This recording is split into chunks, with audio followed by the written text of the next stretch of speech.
if Jesus was God and Jesus was also a physical person, that would mean that Jesus had the principle of God as individual inside of himself. Now, since you are human and I am a human, that would immediately qualify you and I with the exact same principle of godhood in us because Jesus was a human.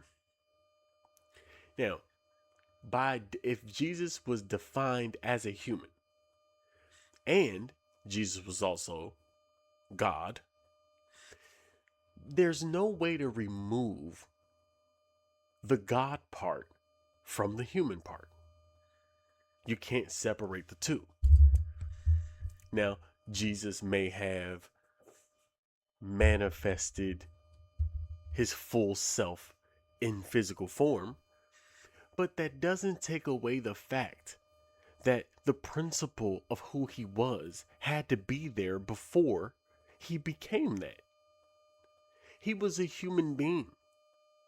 So if Jesus was a human being, you're a human being, y'all are the same.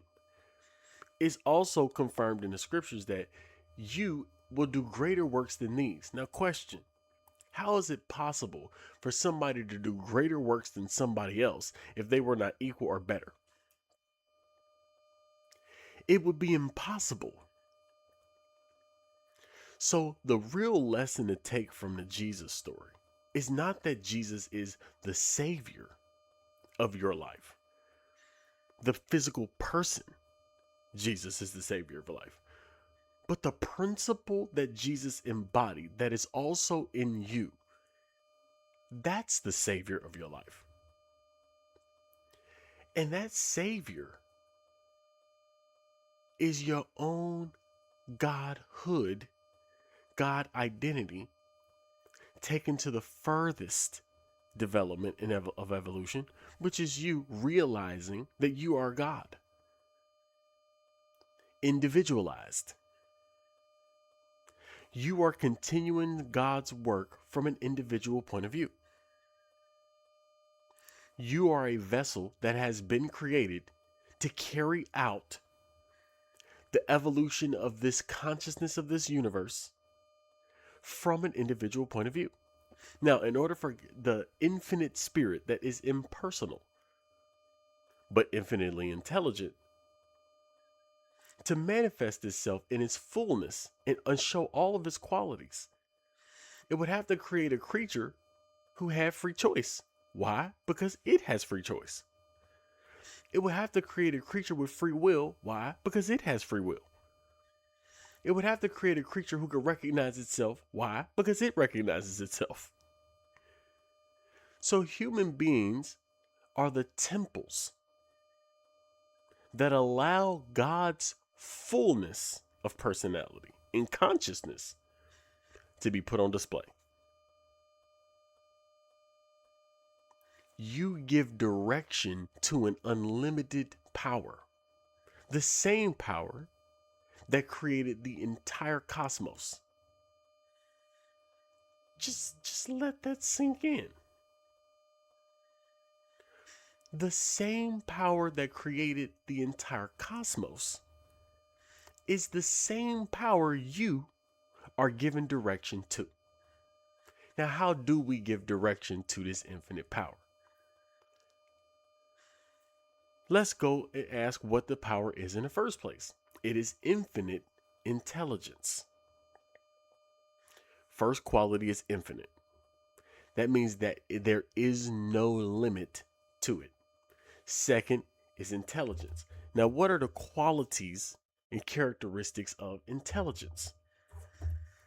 Well, when you look up the definition of intelligence, here it is.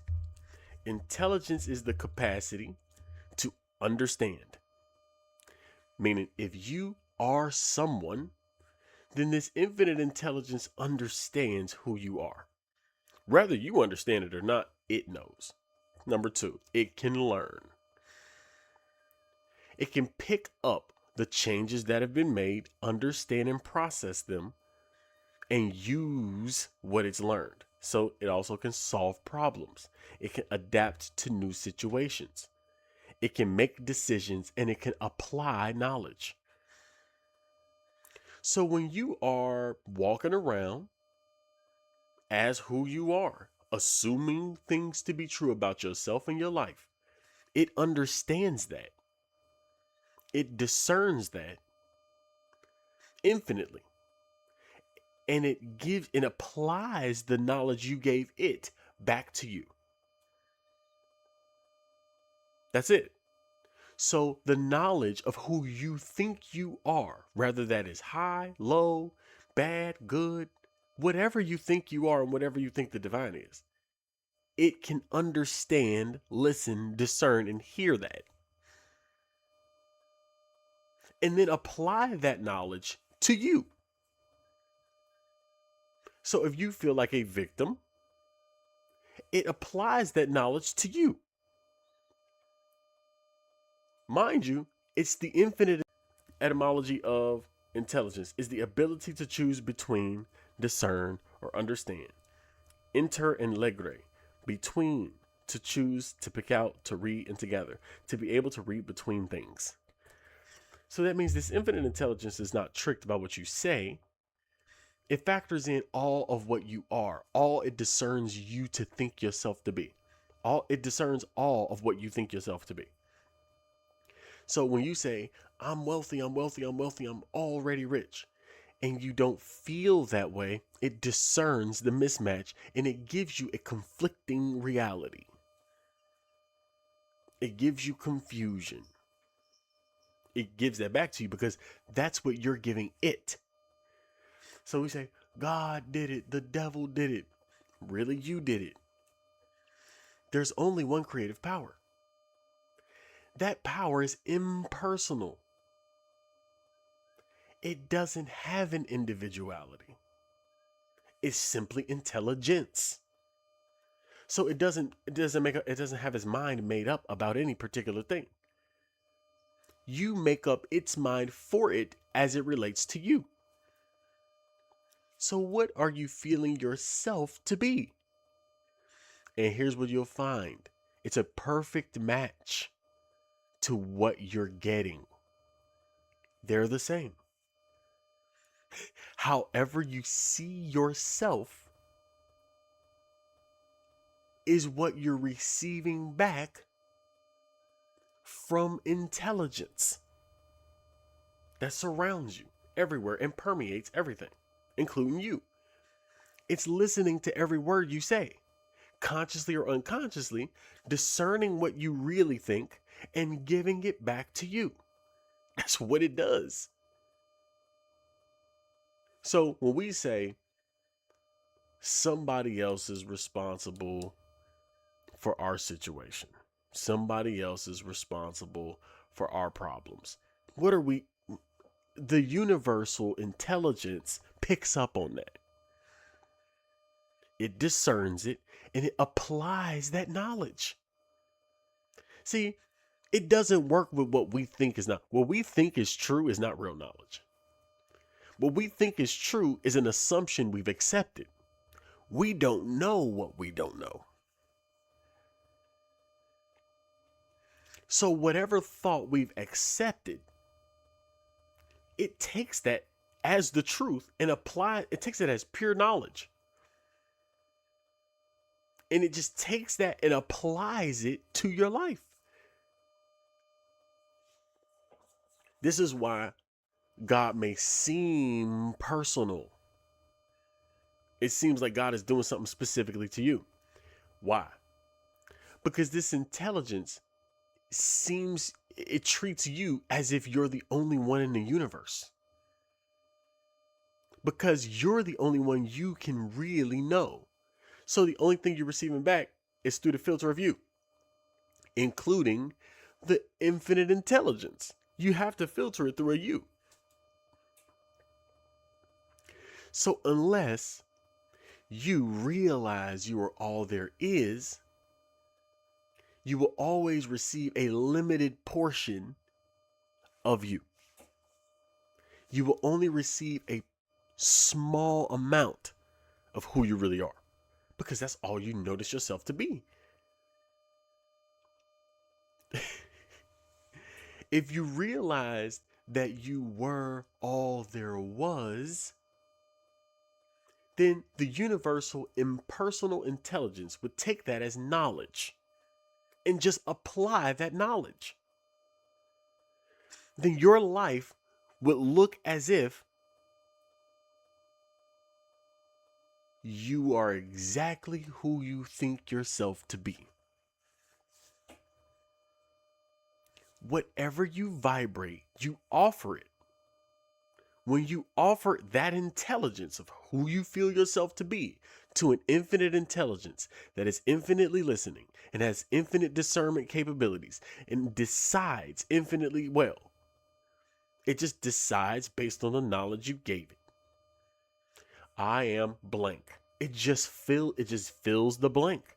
You fill in the blank, but it works with whatever you filled the blank with. So it would be intelligent to fill the blank with something you would really want to be and who you deep down feel yourself to be, rather than who you are on the surface. Because if you only offer it surface level you, which means you're just not vulnerable, you're afraid of vulnerability. If you don't offer it a higher level you, it doesn't have the capability of giving that to you because you don't recognize it in yourself. So the knowledge is unavailable as it relates to the infinite intelligence to you. You don't think that you're that. You don't feel like you have it all. You don't think that. And since you don't think that, it's not included in your vibrational offering, meaning the universal intelligence doesn't have it to work with as it relates to you. You see, your entire life is your making. So if Jesus Christ was a real person, he was physical, and he really was the Son of God, and he really was a Savior, you are too. He can't be something that you're not, because why? He's a human. So if he's a human and he's the Son of God and you're a human, put two and two together.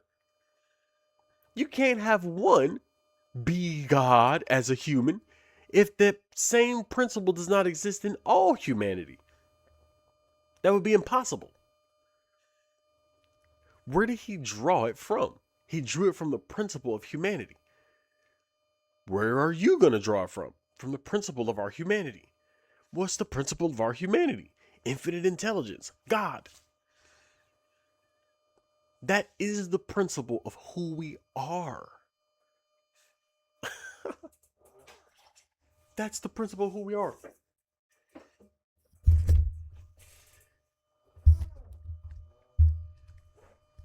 We are the infinite intelligent principle, individualized. So, the same intelligence that created the entire cosmos is the exact same intelligence that we are giving direction to. And how we give it direction is we look at ourselves and ask, who are we?